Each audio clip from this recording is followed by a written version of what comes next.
your intelligence before your beauty.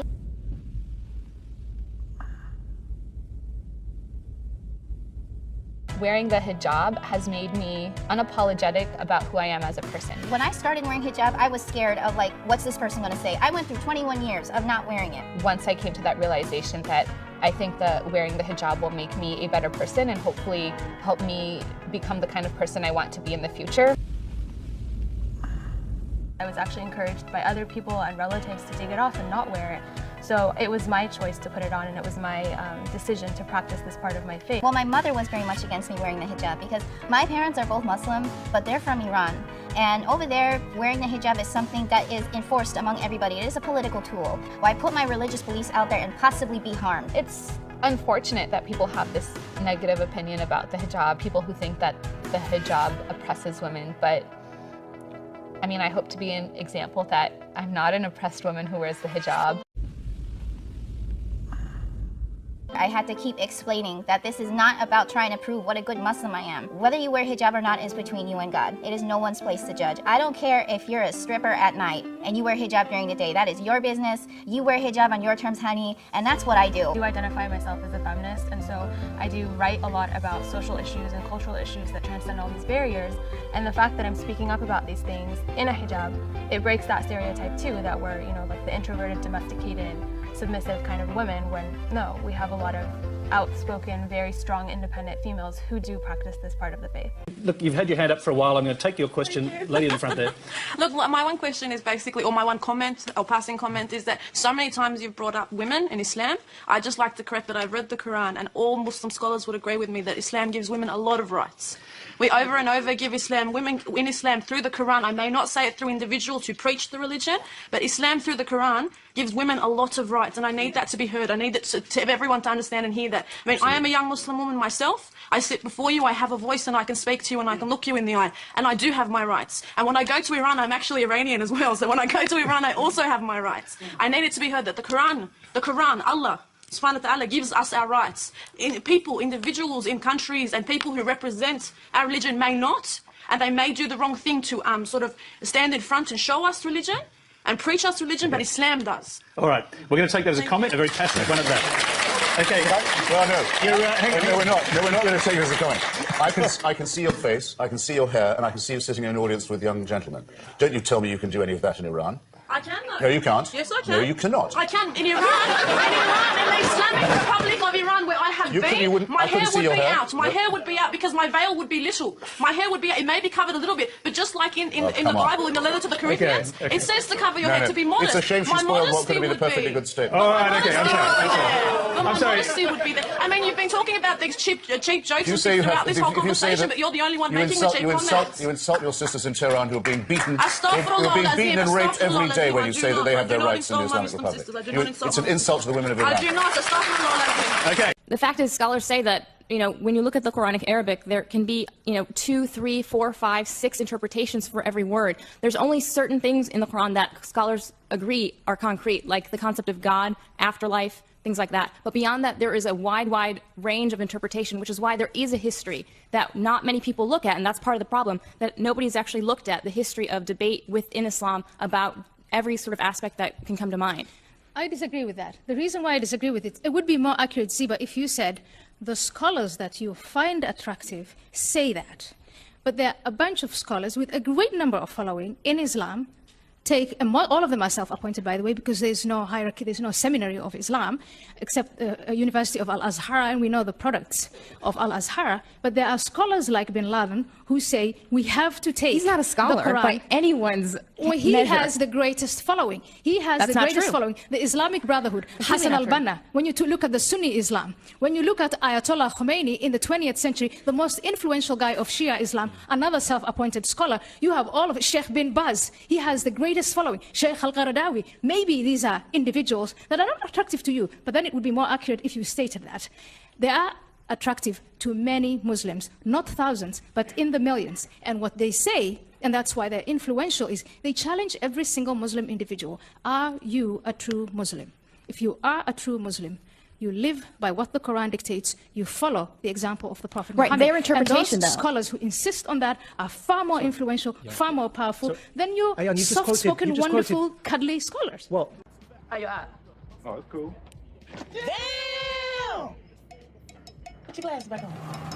So I think that the number one issue Republicans have is that they discuss politics in terms of efficacy and efficiency as opposed to morality. The left only talks in terms of morality. So to go back to Bernie Sanders, the reason he's resonating with all the people your age is because he doesn't know efficiency from a hole in the ground, right? He doesn't know what policy works, right? I mean, Bernie Sanders is somebody who thinks that healthcare and education in Cuba are just magnificent, right? I mean, Bernie Sanders doesn't care about what works. He cares about what's right, right? All I care about is what's right. What's right, of course, means breaking into your house and stealing half your crap and telling you you deserve it. But Bernie Sanders' view of the world is to constantly speak about morality. Hillary does it too. She just does it poorly because she's the spawn of Satan. But I got to tell you, this election cycle, if Trump is the nominee, you know, I've said I'm never Trump, and I'm certainly not going to vote for Hillary. That's because you cannot force me to make a choice between the Antichrist and the spawn of Satan. I'm just not going to do it. But the idea of the left is they constantly talk in terms of morality, right and wrong. The right never talks in these terms. So the right will say things like Social Security is going bankrupt. True. Social Security is not going to support you when you're 65. First of all, we're all going to live beautiful and die young, right? We're young.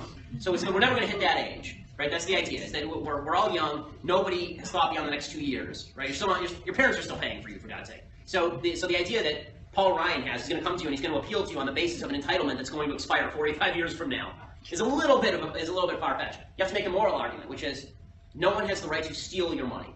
Right, they don't have the right to, and you don't have the right to steal anybody else's money. Stealing other people's money, voting for somebody to put a gun to your head and take your cash, this makes you a bad person. Right? If you and I and Bill Gates are in a room, and you and I decide to vote to take all of Bill Gates' money, that doesn't make us anything other than thieves. Right? We are thieves, and that makes us bad humans. Right? So every argument ought to be couched in terms of morality, and this is particularly true with big government. The thing I hate the most from the right is this constant refrain. Yeah, socialism, it's a great idea if only it worked. It's not true. It's an unbelievably morally shitty idea. It's a terrible idea. Socialism...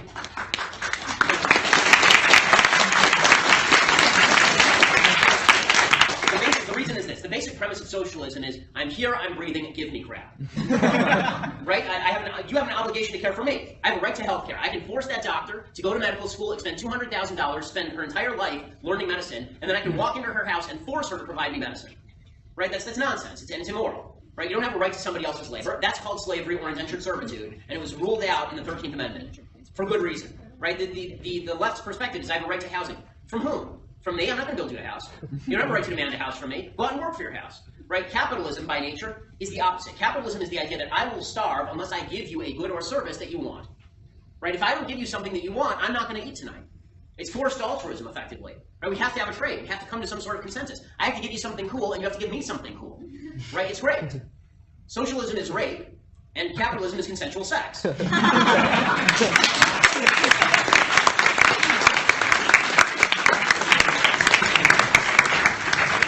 Spoke in those sorts of terms to young people, that's something they would understand much better than Social Security. I mean, people, like young people our age don't want to hear. If you were citing, the minute you knew Mitt Romney lost the 2012 election, is when Mitt Romney said that the real question was, if you just lower the top marginal tax rate by 2.5%, how much would the GDP grow? What? What? 2 plus 2 equals 2 plus 2 equals 4. I want to be ninja. Shout down to Chinatown. I think one of the prevailing things that are happening here is that what I'm hearing is this intense sort of discussion around self-hatred and when you're in a bigger body. And I wanted to ask people, like down the front there, you who's 20, is your life better? Are you happier? Is everything better now that you're slightly smaller than you were before? I mean, I think one of the things let's get an answer to the question. Are you? Absolutely. And I'm not a little bit smaller, I'm a lot smaller. And I did do research into everything. I can still have kids, and that may not have happened if I had stayed the size I was. Like, my question to you is, can you honestly say that you are 100% happy and healthy? Like, you have no medical conditions whatsoever, you have no problems at all with your health? at your weight as compared to... We have an answer. No.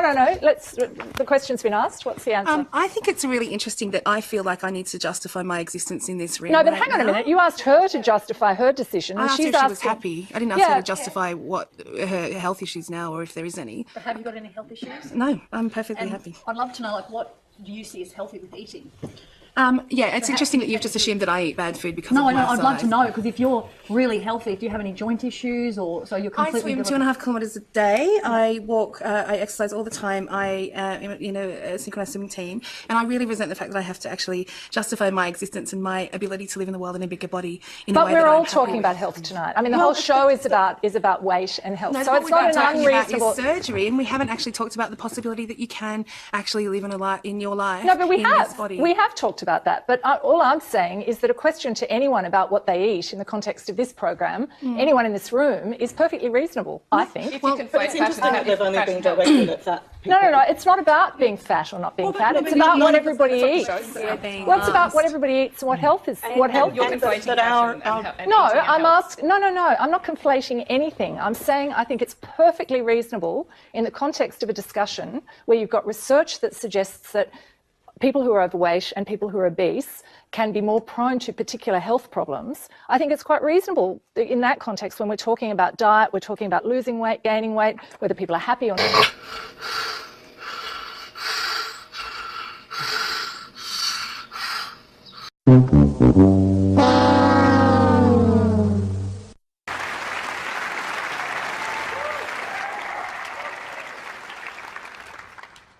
I'm here today to talk to you about a very powerful little word.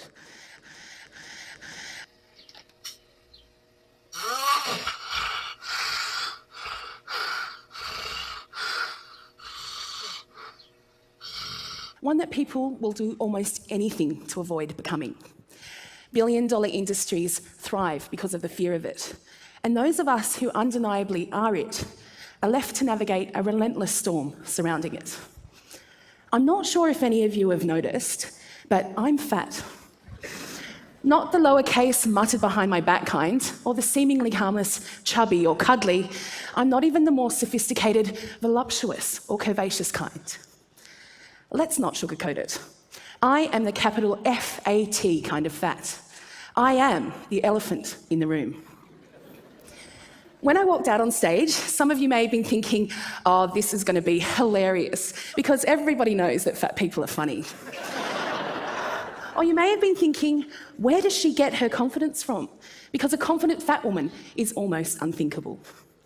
The fashion-conscious members of the audience may have been thinking how fabulous I look in this Beth Ditto dress. Thank you very much. Where some of you might have thought, oh, black would have been so much more slimming. You may have wondered, consciously or not, if I have diabetes, or a partner, or if I eat carbs after 7 p.m. You may have worried that you ate carbs after 7 p.m. last night, and that you really should renew your gym membership. These judgments are insidious. They can be directed at individuals and groups, and they can also be directed at ourselves. And this way of thinking is known as fat phobia.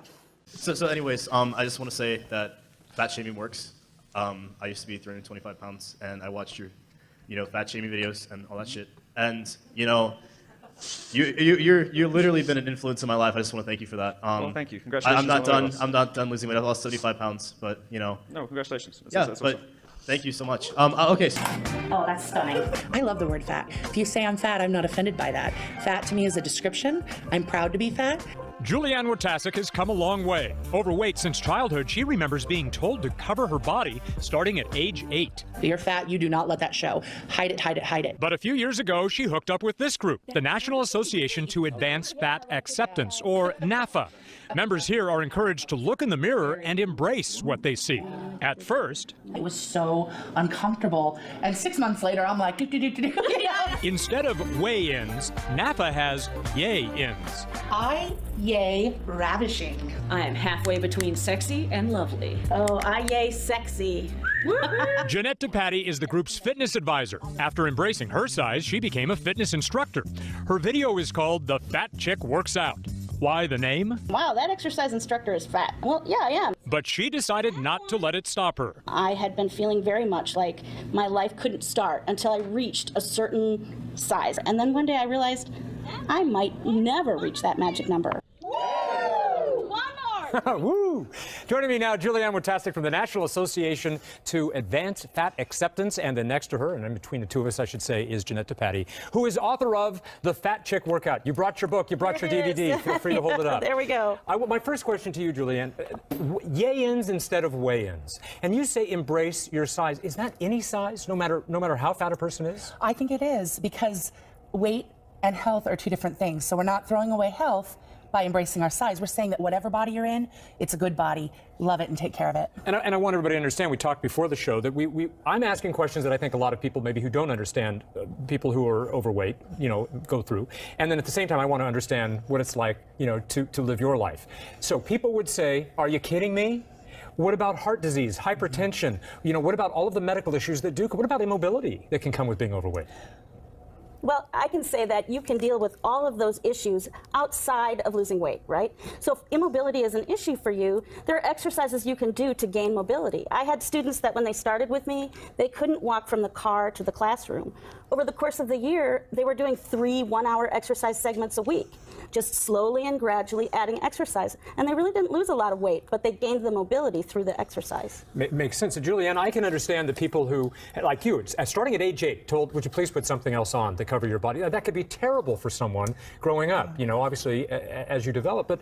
But yet at the same time, we live in a world that is not made for people who are fat. Airplanes, buses, chairs in people's homes. It must be difficult. It is difficult, and those are the things that we are seeking to change. We're changing the paradigm that we are not the problem. The problem is that our world doesn't accommodate a diversity of bodies. So that's what we need to change, not so much changing who we are and changing our body, but instead changing society. Now, while you, and I'm kind of now joining with what Jeanette is saying, while you accept entirely who you are, would it be okay with you to exercise more, maybe lose some weight, or do you have no desire to? I think that exercising is good, activity is good.